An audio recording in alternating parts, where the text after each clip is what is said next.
When your cellular power plants get overwhelmed, they don't just slow down. They start leaking a signal that actively tells your nervous system to inflame and to hurt. And that signal triggers more damage, which creates more signal, in a loop that can keep your pain system primed indefinitely.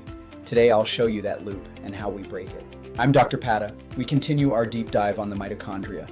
In the last episode, we covered the energy shortage. This episode is about what overwhelmed mitochondria leak out, reactive oxygen species, and how those molecules aren't just damage, but an active signal that primes your nervous system for pain. Here's the setup. Your mitochondria produce energy by passing electrons down a series of steps called the electron transport chain. When everything is balanced, this runs cleanly. But when the chain gets backed up from too much fuel at once, from high glucose, from insulin resistance, from lipid overload, the system jams. And a jammed electron transport chain starts leaking electrons, which react with oxygen to form unstable molecules. Reactive oxygen species, or ROS. We met ROS earlier in the series as a source of oxidative damage, but there's a deeper layer here that's crucial to understand. Here's the key insight. We tend to think of reactive oxygen species purely as damage, as rust, as wear and tear, but ROS also functions as a signaling molecule, a messenger. And one of the things it signals is inflammation. Specifically, ROS can activate powerful inflammatory machinery inside your cells, including a complex called the NLRP3 inflammasome. Within your nociceptors, the pain-sensing nerves, and within glial cells, the immune-like support cells of your nervous system. When that machinery switches on, it releases inflammatory signals that effectively prime your nervous system to be hyper-responsive to pain. So the leaking exhaust from your overwhelmed power plants isn't just corroding things in the background. It's actively flipping switches that turn up your pain sensitivity. Now here's why this becomes so stubborn. It forms a loop. The ROS triggers inflammation. That inflammation, in turn, stresses the mitochondria further and impairs their function. More impaired mitochondria leak even more ROS. More ROS drives more inflammation. Around and around, this is a self-reinforcing feedback loop, ROS and inflammation feeding each other, with your pain-sensing nervous system caught in the middle, kept permanently primed.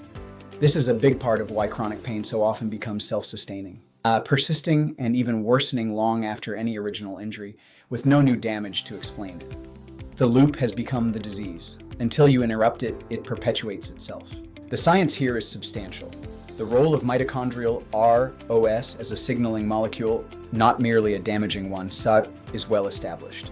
The activation of the NLRP3 inflammasome by reactive oxygen species is well documented, and the involvement of glial cells and neuroinflammation in priming and maintaining chronic pain is one of the most important advances in pain science in recent decades.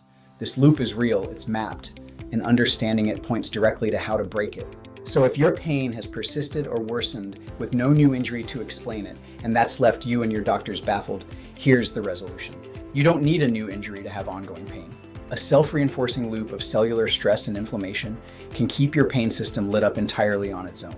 The absence of a fresh injury was never evidence that nothing's wrong. It was a clue that the driver is this kind of internal self-perpetuating process, and a loop, unlike permanent damage, is something we can interrupt. So here's what we do. We attack the loop at multiple points. We reduce the metabolic overload, the high glucose, the insulin resistance, the lipid excess.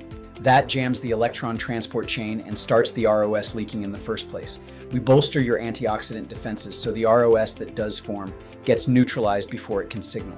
And we lower the systemic inflammation, feeding the cycle from the other side. By hitting both halves of the loop at once, we break the self-reinforcing cycle. As the ROS and inflammation come down together, the inflammatory machinery in your nerves switches off, your nervous system stops being primed for pain, and the self-sustaining process finally loses its fuel. When pain feeds itself, the answer is to break the loop, not to keep chasing an injury that isn't there. If your pain has taken on a life of its own, there's a mechanism behind it, and a way to interrupt it. Go to painmd.tv and take the first step. I'm Dr. Padda. Let's cut the cycle off at its source.